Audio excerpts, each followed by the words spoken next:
I did it, y'all. I got it done. It took a lot of time, a lot of searching, a lot of effort, a lot of heartbreak.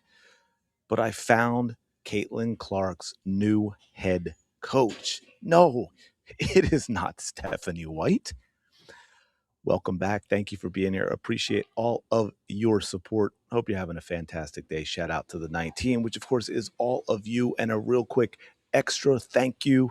I always, when I do it, because I know people get sick of hearing it, but I mentioned about subscribing yesterday and making sure you're subscribed if you've done it already. And it bumped up a little, maybe the biggest sub day since the end of last season. March became the first month where I didn't lose subscribers. Since last October, I realized it's partially YouTube, it seems to be, but unfortunately that affects how many people YouTube shows the video for. Like the number of views I get compared to the number of likes is way down compared to what it used to be. So thank you. Truly, truly do appreciate it. I almost feel like maybe the channel is not about to die off. So anyway, let's get into this. We're going to talk about this little bit of thing with a very cheeky headline that gets you all like, oh, we've got to check this out. I don't know why I started down at the bottom, but as you can see up here eventually, Caitlin Clark's two-word advice from, yes, Kara Lawson before Team USA debut explains it all. Now, if you recall, that debut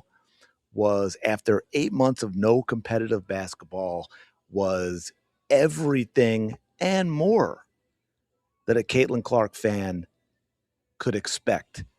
I mean, that was everything and more. If she hadn't been laid off for the past 8 months, if it wasn't her USA basketball debut for the senior team. So it says Caitlin Clark received the perfect message from USA head coach Carol Lawson before the first FIBA Women's World Cup qualifying tournament game. And I know, and we're going to get to it. This is why I'm going to bring it up now. People are going to be like, oh, well, wait a minute. What about the coming off the bench and the off the ball stuff and, not just playing off guard, but small forward, what seemed like a stretch in one game, power forward, like doing everything but putting the ball where it should be in Caitlin Clark's hand, slowing down the game, all these things that happen. Well, I can tell you this. Well, no, we'll get to that. Let's get into this first because this is kind of important. This is why I say we found Caitlin Clark's new head coach. So we know this was qualifying, but the U.S. was already qualified. So it was really just a chance for a lot of these newer players that may be on the World Cup team and then eventually the Olympic team, get them a chance to play together. We had a number of players debut for the senior team as well. It was also the first time that Carol Lawson herself, Duke Blue Devils head coach, for those that don't know, got to coach the senior national team in a competition since she took over as the head coach last year. Of course, these were the first games played with Sue Bird in her new position as well. So here we go. Let's dig into this. So obviously, yeah, there was tons of excitement around Caitlin Clark's return to the court, right? I think we can all agree upon that since all the injury-plagued 25 season. Her last game she had played was in July.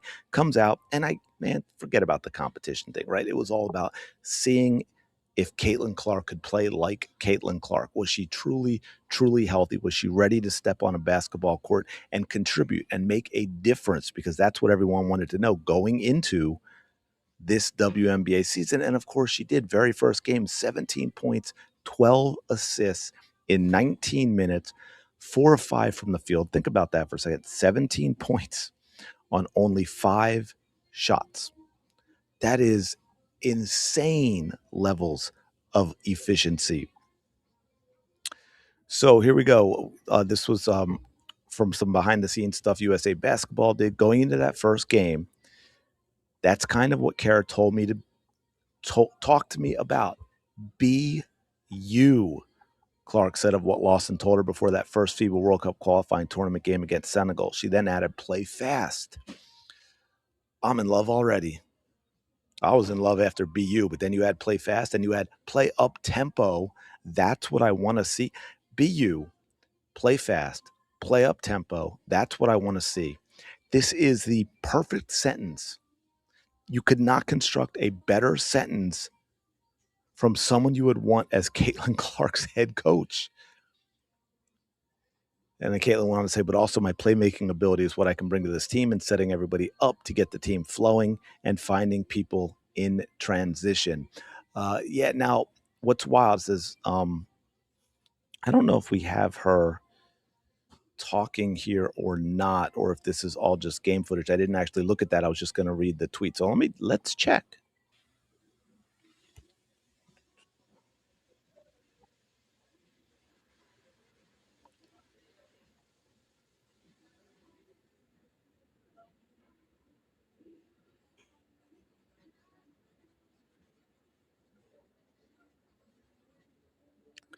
There you go. Now, why is this a big deal? Why is it even doing a video?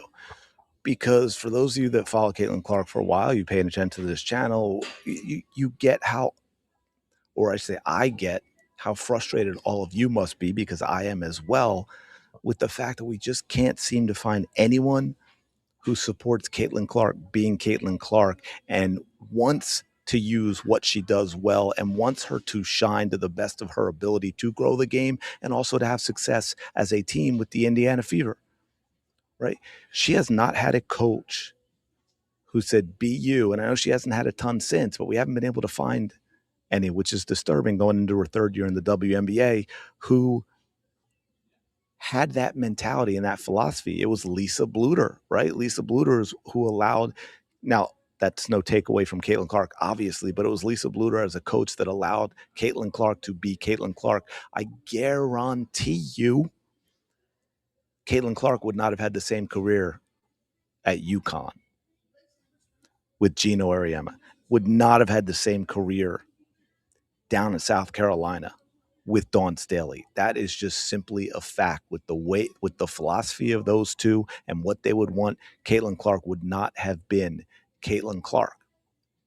We all know Christy Side certainly didn't want Caitlin Clark to be Caitlin Clark. She even talked about taking long twos. She talked about, we had her playing off the ball, had her setting screens, had her standing in the corner. Stephanie White came in, same damn thing. Slow it down. Don't throw those risky passes. Play off the ball. Set screens. Make Kelsey Mitchell the number one option. Oh, can I flip back? It's really both of them, but Christy Sides made the wording famous. Paint touches, paint touches, paint touches. None of these coaches want to use Caitlin Clark as Caitlin Clark. So to hear a coach say, be you, play fast, play up tempo, that's what I want to see. I mean, you really, you can't ask for more than that.